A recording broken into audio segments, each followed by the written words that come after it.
That's why I'm the last one standing and no one bites the dust.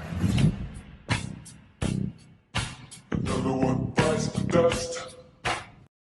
Hey, what's up, you guys? It's the real NIA to the NICOLE here today, and we're gonna be watching Saweetie CLAPS back after she's clowned for extremely low EP sales. Is Quavo Diss to Blame by Black T Blog. I noticed that you guys love these, so I'm going to react to them, and she's pretty cool, so you know, I'm gonna react to her. I listened to her EP like 2 days ago, and it was not what I wanted it to be. It was not the Saweetie that I first heard when she first, you know, came out to the public and started getting into the game. I was kind of disappointed, and I was like, I don't know what's going on, sweetie, but this is not good. It's not good. But before we get into this video, make sure to like, comment, subscribe, and hit that notification bell so you know when I post new videos just like this. If there are any videos you guys want me to react to, just comment down below and I'll be sure to check in on them. Without further ado, let's get into it.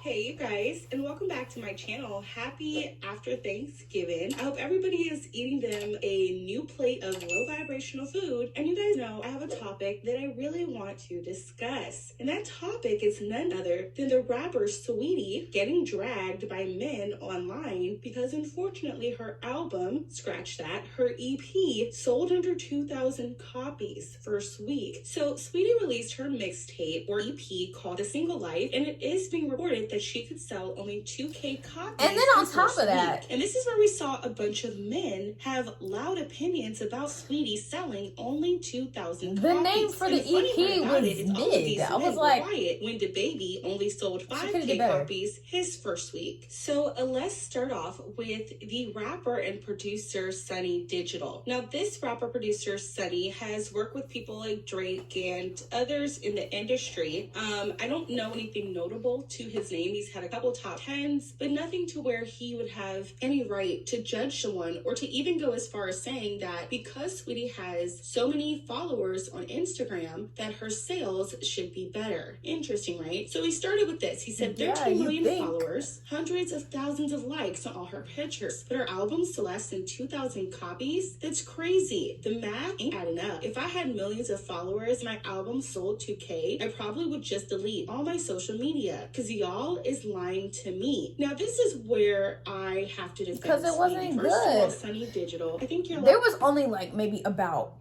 I think there was only 2 songs that were okay that had a slight pass from me, but even with that pass, it's like I couldn't really fully give it to her because I was like, they're not really good, and they're all talking about like pussy and titties and all that other, you know, mediocre shit. It's like so many artists have rapped about this so many times, so it's like come up with something different and come up with something original, and maybe then you would have sold more than, you know, 1,000 copies or 2K. And so it was a disappointment. The other one that I thought was catchy, well, not catchy, but like the other one that I thought was mid was the one with the Biggie beat. But that was because it was a sample of a Biggie beat. Like that's the only reason. And I was kind of disappointed with her because I kind of like Saweetie.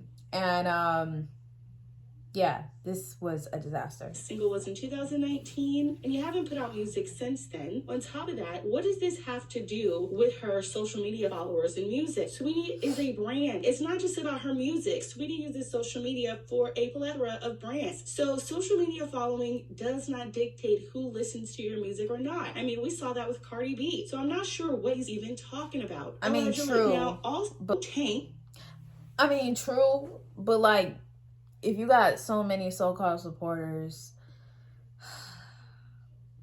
that follow you on the gram and on other things and that are keeping up with you, you'd expect them to want to buy your music. And if they're not buying your music, especially with like how many followers she got, like 13, she probably has way more than that. But millions of followers and none of them wanted to fuck with your EP because of what they heard. Like, it's just, that's not good. That's not something, you know, you should be like, all right, well, I still got followers. Like, if you're gonna be in a game,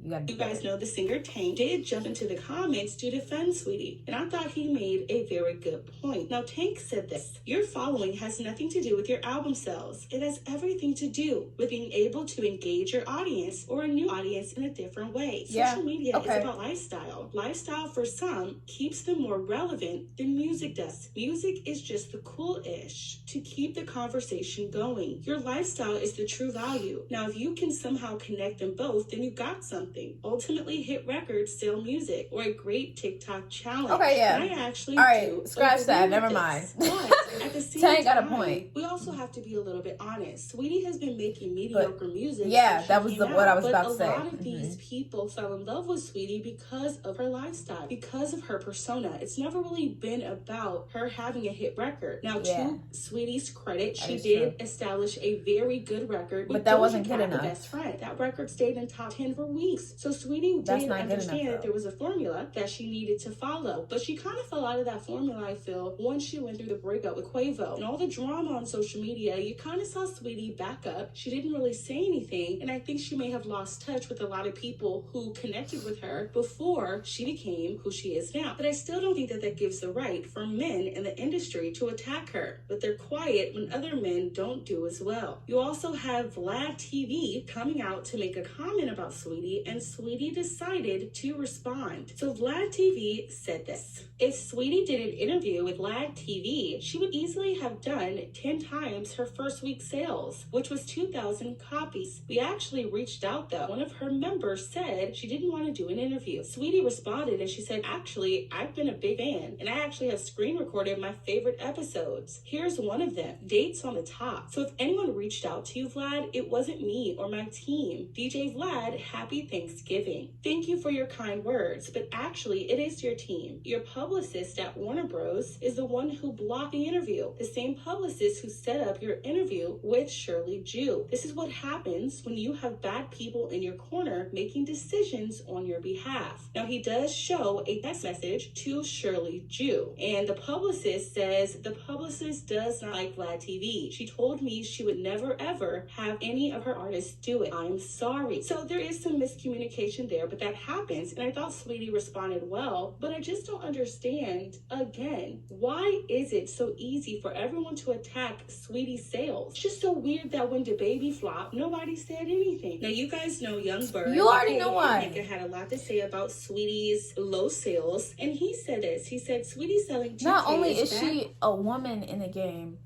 but she is a black woman. Like, it's already hard enough for women to be, you know, really good and get to the top. Well, okay. I mean, okay, it's hard for women. It's hard for women in general. Like, I mean, it is what it is. In our vibes, sadly, someone's supposed to tell you this ain't it. I also have issues with her having multiple platinum singles and not sticking with the same formula. Someone's gonna get fired. That's why I can't stand analytics. People couldn't wait to not have to stand on gut feelings and goosebumps. If it's trending, you sign them, and it doesn't work. It takes away. It's always for gonna you be different, being though, accountable for women, for what you you signed. know? Now you can lean on, oh, the numbers said. Man, With a lot F of all things that. in the I world, encourage because everyone that's in just how the office world to really is, bet on who they unfortunately. sign. This is what I mean. If your artist doesn't win, are you prepared to lose with them? Like, lose your job? If we all lived by these rules, the care would be through, and the roof and a lot of fluff acts wouldn't be here. So although I'm not here for what Young Berg has to say about, you know, Saweetie, I am here for what his message and what he intended to say. And this is something that I've been telling you guys for a while. And now that you have Saweetie, a woman who you know is not going to really respond to you, you guys bully her through the media instead of talking about how half you men stop stop rapping and singing because you didn't even sell 1K, allegedly. Now, I know this could be a little bit harsh, but I don't like what they're doing to Saweetie, and I think that this is cyberbullying. She is very, very quiet, right? And when she dropped this EP, I think Saweetie, in her own mind, felt that the controversy between her and Quavo and Offset would have basically increased the amount of people checking for her project. But I think what Saweetie failed to realize is that this was not the time to diss anyone, especially Quavo, after losing Takeoff. So what am I saying? I think that it's very true that Quavo did not care what Saweetie was going through when he dissed her. We saw Quavo also diss her on the recent song Messy, and Takeoff was featured on that record. But I think when Takeoff was tragically taken, a lot of people expected everyone to have more respect and also give Quavo and his family space to grieve that loss. And I'm starting to see that the love for Takeoff overpowered Saweetie's attempt to use it as a PR move. And I do think that this has backfired on her, because although she does not have to wait to respond, I think the love for Takeoff overpowered people's willingness to realize that she's been attacked and hasn't said anything on social media, and this was her time to do so. I also think that it's a bad AR move. Why would the label even push this EP knowing what was happening? And it almost makes me wonder, like Vlad said, when you have the wrong people in your corner, they do things like this to you. So this is just so unfortunate. You know, Saweetie selling under 2K. We'll see what happens. But you guys will let me know what you think about it down below. But I'm not here for men consistently bullying her in the media. So let me know what you guys think about this topic down below. Don't forget to subscribe to the channel. Give this video a big thumbs up. Y'all I go love you support guys her, so though. much. She's We'll pretty cool. talk very soon. Bye, guys. So you guys, that was the end of that video for today. Like I said, it's harder for women than men in the game, because rap at the beginning has always been, you know, the man's, you know, game. So when women started, you know, getting into it, everything started to change. And, you know, if you're going to be a woman in the rap game, a lot of people, not just women, but a lot of people are expecting you to be on your game. So, like I said before, also, if you're going to be in this game, you better bring everything to it, because otherwise, you know, you're going to get a lot of backlash. But you guys, that's the end of this. Let me know what your thoughts are down in the comments below, and if you feel bad for how her sales are going with this EP. Like I said, there weren't many songs on the EP, and there weren't many songs that I liked in general. Very disappointing. But that is it, and I will see you guys in the next video. Bye.